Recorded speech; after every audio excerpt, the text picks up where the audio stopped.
Hello world, I'm Eire with Saturn's Edge, and you're watching more Persona 3 Reload. We're starting off very quick and very strong here. I'm gonna stay quiet just for a second. You know, intense build-up time, you know? Very important. Ah, yes. A flying heart. What else could it be? But no, let's talk for a minute. This is the Lovers. The source of the mind manipulation, apparently. First off, let's talk about a couple things. Keywords of what the Lover's Arcana represents in tarot. Love, unions, partnerships, relationships, choices, romance, balance, and unity. All pretty solid, okay? But, again, as tradition, we need to reverse it. So what does that mean? Disharmony, imbalance, conflict, detachment, bad choices, indecision. But it's not just that. This persona doesn't exactly rely on that reversed wording. Instead, it relies on something a bit different here. The Lovers is very, strange, to say the least. Much like the Hierophant and how it worked, rather than relying on keywords, it instead looks at, the bigger picture here of its actual boss design and a lot of its reasonings. For example, first off, you're gonna note that its design is a heart. Okay, that's the Lovers, so what? Well, if you look closely at its design, it's a very, it's like, almost like a gelatin, like a liquid. Sure, it's floating there, but it's basically a liquid. It's also fairly transparent. You could see this as its reasoning being see-through, or very, very fake, very false, that you could see straight through it. Another thing that's pretty cool, to note here is if you look at its the way that's caged up like that, it's still spilling out. So it's not solid at all, both in the state of matter that it is, but it's also not solid because it can't be contained in the exact spot it has. Now, let's talk about the interesting details here. A connection between two people that's intimate and close represents a completion of two halves, and that's kind of what the Lovers is getting at. But this boss, being the opposite of that, it represents a pairing that is forced, or it's being done for the wrong reasons. For example, you noted that our protagonist and Yukari were paired up. Two people that, while they have a fairly, you know, it's a fairly, like, honestly, it's more of like a business friendship, like, mixture. It's not really a relationship at all. Not really a romantic relationship, I should say. So it's kind of a bad reasoning to pair those two up.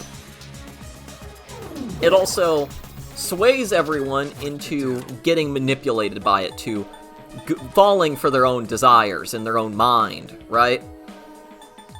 And these desires are inherently sexual of some sort.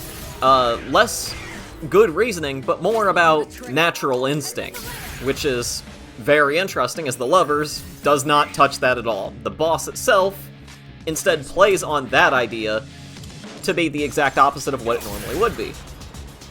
Now, inside the large heart that's made of jelly, you note the male and female signs. These are the Mars and Venus signs, specifically. However, they're floating around in this liquid. It's weak justification. It's terrible reasoning. It's only pairing up people through simple gender distinction. Not because of personality, and not because of anything more. It is pairing people up on basic, like, basic, and I mean basic here, okay?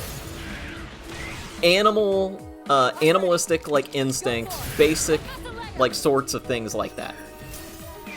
Less of a romantic attraction and more of just a sexual, like, desire. And it's a really interesting way that it would do that, and also considering its location is in a love hotel, is even better. And it being the second boss behind the Hierophant is also equally interesting. Not only because it refers to the numbers on the tarot cards, but instead because, if you think about it, the Hierophant has power, but there's always a level above him. That is what the Lovers is. The Lovers is the level above. So, this creates an interesting implication here. These two would drag in couples, okay? If they fit the bill for what the Lovers does, the Lovers boss would instead play into it. Transporting them, manipulating them, sexual desire, the whole thing there. And making them go unconscious in pairs. However, if they didn't fit that bill, for example, if they were alone, or if they were part of a same-sex relationship, or they got out of the Lovers, they were still going to end up either alone or in pairs, thanks to the Hierophant doing his work on absolutely terrifying them and leaving them unconscious. Both of these Arcana bosses, much like the Emperor and Empress, work with manipulation. The Emperor and Empress were very basic of dragging them to a location, but these two is about setting people up at their location. It's an interesting sort of manipulation that requires a prerequisite. People need to already be here to be affected by it, or they need to come here in the first place. It's such an interesting idea there, and I really appreciate, I appreciate the level of detail and the amount it makes you think about, how these bosses actually do their work, you know? If you're playing the game normally, and not like me, you're just gonna play through the whole thing. But to me, I'm always left with these questions, after the boss, hey, why does it do that? How does it connect to this? What does this mean, you know? I'm not the theorizing or speculating type. I'm instead someone that looks for facts and tries to find them, and instead only speculates when it's absolutely necessary. And so, speculating how these things work is accurate, but the facts behind them is about their representation, their meaning, what they do, how it all operates and comes together. I love it. You'll note that during these two boss fights, I haven't used a single Theurgy. The only ones I've used are from Fuka, because frankly, I need the stat buffs, and this boss was actually pain. This took so long. But what's the Lover's gimmick? Well, we've seen it before, and we've talked about it. It's about charming people. Afflicting everyone with the charming status. And I don't know if it already let it out or not, but it lets out a mist that lets status effects have a higher chance of actually working on people. Effectively, it is the ultimate charming manipulation machine. This thing can put out as much Marin Karn as it needs to. What's also an interesting part to this is something you saw earlier. It used Diorama, which is the healing spell, and it healed it for exactly 1,500. But, why? You may be asking that, why would it do that? Why would it do it this one time? Right? It uses it the moment it loses 1/3 of its HP for the first time, and it only gets one of these. Yes, that's right, it only gets one of these. Which is good, because frankly, it is pain if it could do that on command. Okay? Actual pain. However, because it can only do it one time, it instead relies on charming people to get more health back. Prime example of this is Yukari, someone with a ton of healing spells. So, theoretically, the game plan with the Lovers, in the long run of the battle, would be heal up once at the beginning, charm Yukari if it gets dire, Yukari heals, and they can't do enough damage to outpace me. Me personally,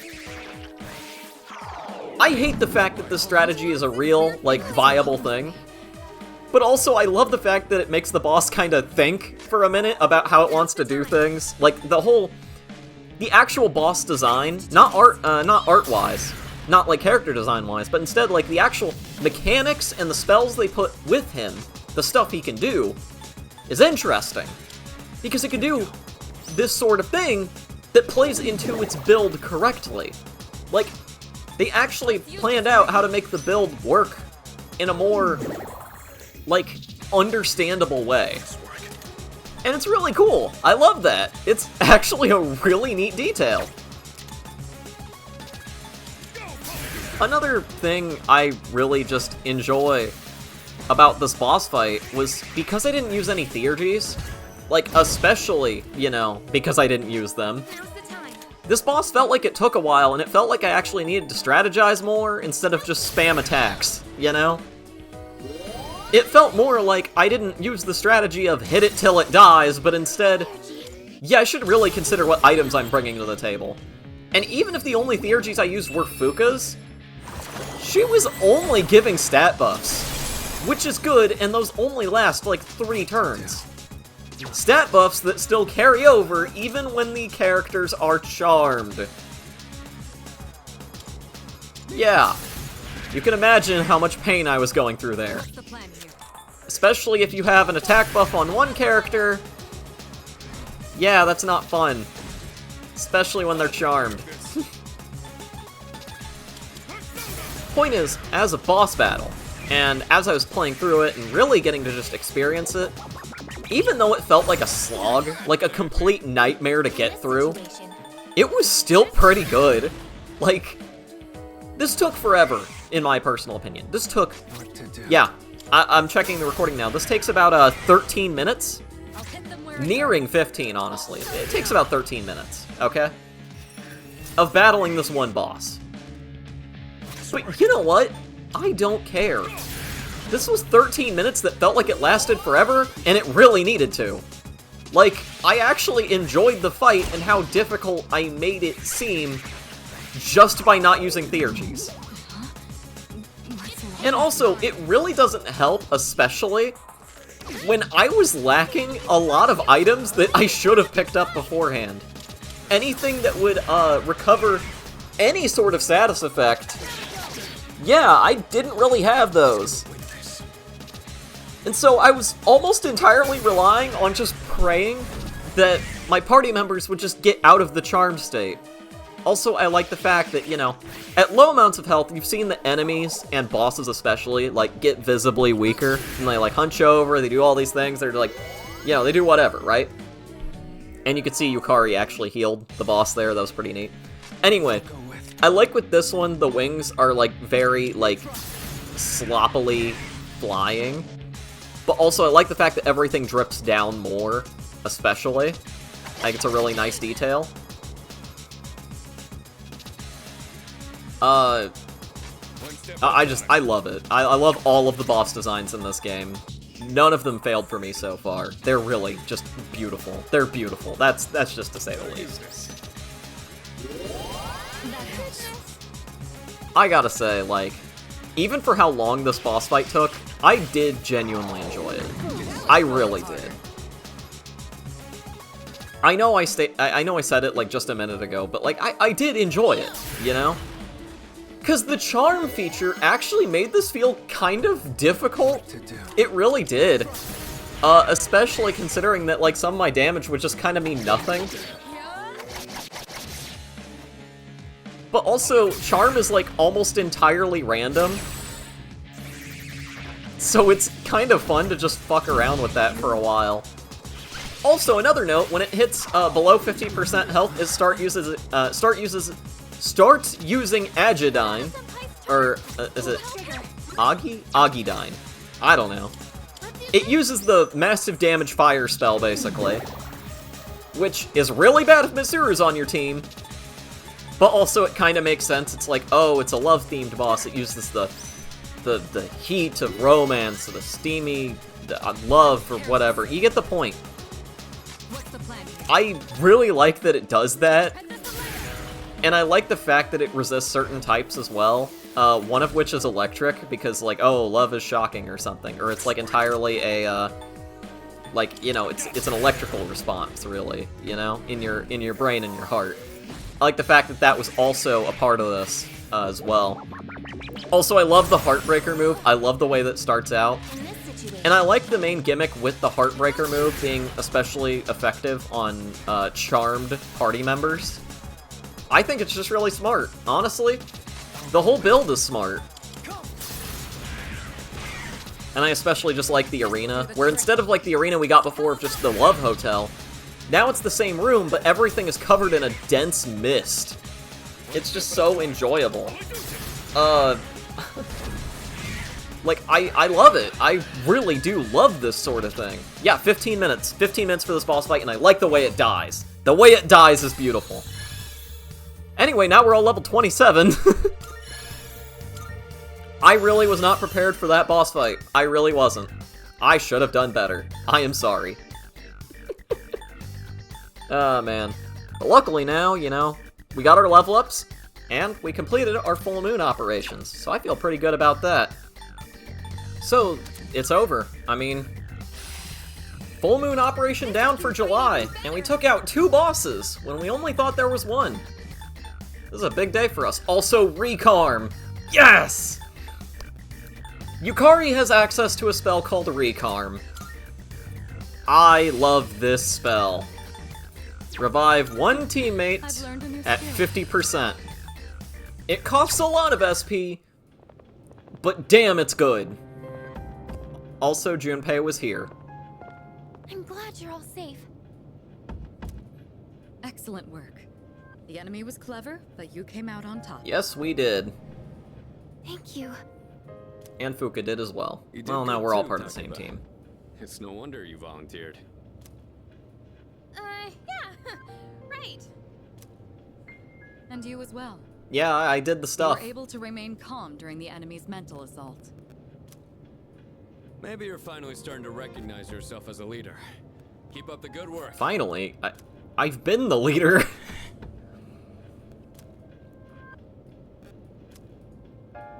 Now, I mentioned something earlier. The team I went with, Mitsuru, Akihiko, the already and the already picked out Yukari. This was the team, like the best team I could have possibly picked out for what happens next. Oh, Yukari-chan. About that I you mentioned love the way it other all day. flows together. You found something? And we're just gonna let them do the talking. Yes. Okay, tell me about it later. Alright, we should head back too. Hey, come on, Junpei, let's go! Fuka played a big role in this one again. Seems like the second years are really putting in the work. Yeah, we are. Looks like you're really shining out there, dude. Yeah, we all did our part. Really now. Well, whatever, I guess. Don't tell me you're jealous someone else is getting all the attention. Shut up! Whoa!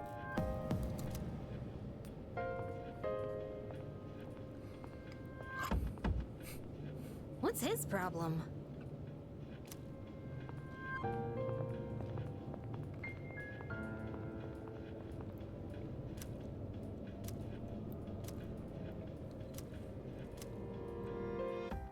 That was honestly just such a good full moon operation. It really was.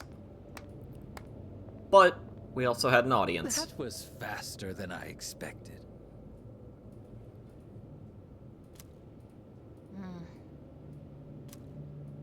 Quite a show, I must admit.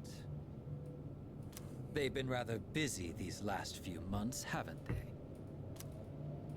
And it seems they've gained new recruits, too. Their fighting style is most fascinating. Not to mention they've made several forays into the tower. I've never actually heard that word get used. Well, Jin, are they our enemy? How about we go ask our buddy? Gonna be seeing him real soon. Ah, yes. An excellent idea. Considering that he shares our fate, it would be prudent to seek his opinion. After all, we don't have much time left. So we're learning more about this mysterious trio. And they're watching us. Pretty strange, huh?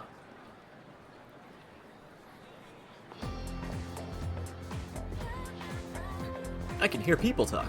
Hey there! Awesome. Oh, totally. Yeah, summer break is coming up, and we've got finals. Absolutely wonderful. Great, great, great, great. I just love finals.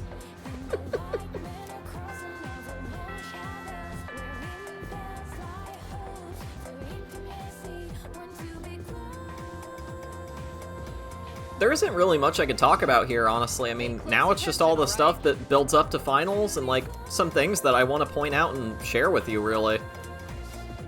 Comma splices. Oh. Comma splices. Actually, okay, real talk here. I didn't know a comma splice was a thing. I really didn't. I didn't know that there was a correct term for this. I didn't know that people were formatting sentences this way. But I felt like I should have been taught this. Like, all we got were improper sentences, proper sentences. Hey, we need to use conjunctions or split it up into two sentences. I didn't know about how a comma splice actually worked. We got it right, but, like, I didn't know that comma splices were a thing. So, you know, thanks to that, that's something I can, you know, point out here. Now I know how to use English better, I guess. Yay, I can use words and stuff without putting commas wherever they don't need to be.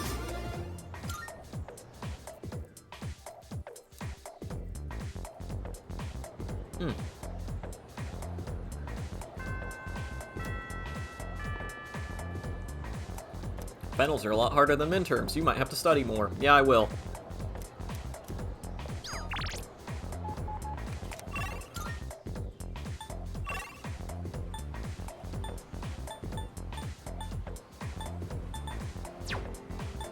What did I do next? I completely forgot. I was just kind of going through the menus and trying to figure stuff out. I went to Polonia for something. Did I talk to... Yeah, I did talk to him to see if he had any new weapons in, but he didn't. Come to think of it. Officer Kurosawa. Nothing to sell, no new weapons, so, you know, that's kind of a shame. Take as long as you need. What'll it be? Take as long as you need. All done here? All done here? Be seeing you.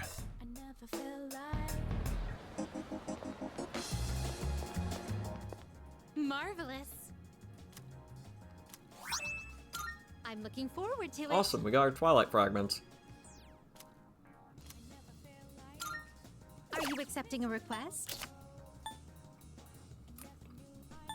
Oh, so at this time she didn't have requests, but later on she did have Very them. well, then. It's just gonna take a while. Okay.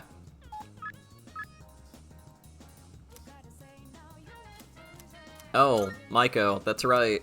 Damn. Hi.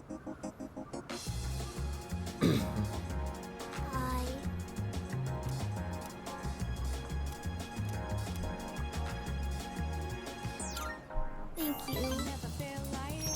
I'm gonna be silent during this social link. And I'll talk about my thoughts more so afterward. This specific rank. Thank you for always helping me. But I gotta say bye for now. I feel like this one is Yep. insanely important, to run and away. I don't want to ruin that with my commentary. Remember not to tell Mom and Dad, okay? So, I'll just leave you to it now. Bye-bye!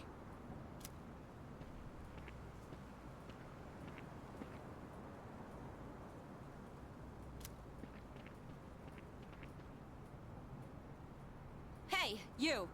Have you seen a little girl? She's in elementary school. You just take a second and calm down. Calm down! What if something happens to her? Oh, please. This is what happens when you force a child to study non-stop. Why are you always like this? Everything has to be my fault. Oh, that's because it is your fault. This never would have happened if you'd been watching her. Look, we don't have time for this. I think I know who you are. You're the one, right? Maiko's told me about you. She said she played with a high school kid instead of practicing piano. What? This is the first I'm hearing of this. What the hell did you do to my daughter? Shut up! Stop jumping to stupid conclusions. I'm sorry about this. We're Maiko's parents. We haven't seen her since this morning. When we checked her room, we found a note that said, "I'm running away." She's never done anything like this before.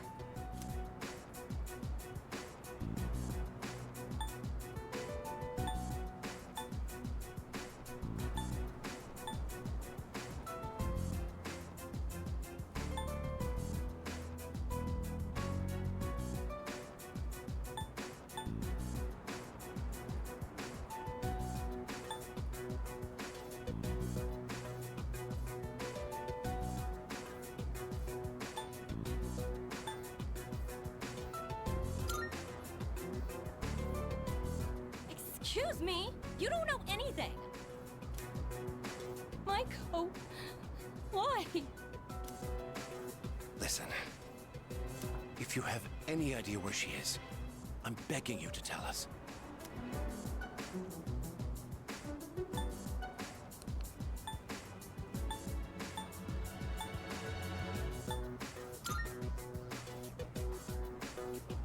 The music store? Why would she have gone there? Well, let's try looking.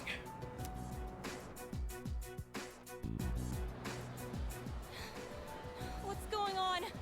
She's not here. Where else would she go?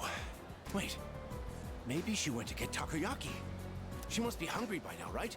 Takoyaki is her favorite. Let's go.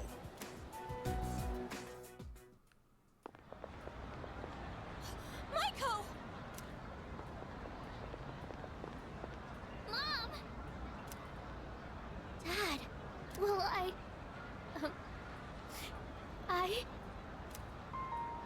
Maiko, are you okay? You're not hurt anywhere? I'm okay. Thank goodness. Why would you do such a thing? I was worried sick. Do you think that's funny, giving me a heart attack like that? Hey, that's enough. You made me worry too. I was so scared. You said you were getting a divorce and I didn't know what to do. I don't want you to get divorced.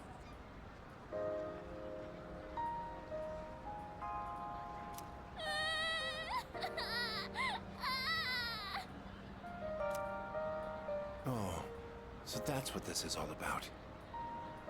We're really sorry, Maiko. Why don't we go home and talk about it? It's awful we pulled you into this. I'm not sure what else to say. Hey, I told you to keep it a secret, but thank you.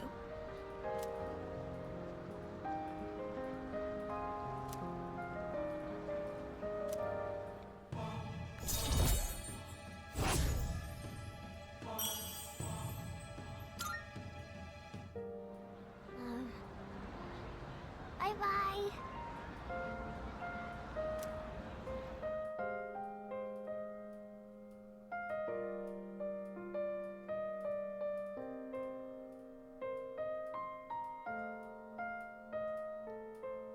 It's been a long time now since I've had thoughts of running away from home.